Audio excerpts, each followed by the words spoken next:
પોતાના ઋણાનુબંધવાળા મિત્રની કે સગા સંબંધીની કોઈ એવી વાત પોતાની પાસે હોય કે એ બીજાને કહેવાથી મિત્રનું કે સગા સંબંધીનું ભારે નુકસાન થઈ શકે છે, તો પોતાને એ વાત બીજા કોઈને પણ ન જ કહેવી જોઈએ.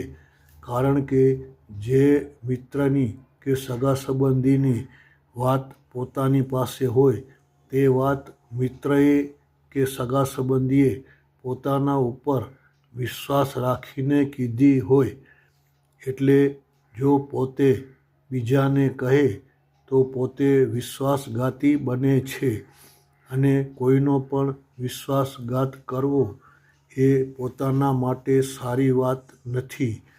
જો પોતે પણ મિત્ર ઉપર કે સગા સંબંધી ઉપર વિશ્વાસ રાખીને પોતાની વાત કહી દે અને મિત્ર કે સગા સંબંધી પોતાની વાત બીજાને કહી દે તો એનાથી પોતાનું ભારે નુકસાન થાય તો પોતાને કેવું લાગે?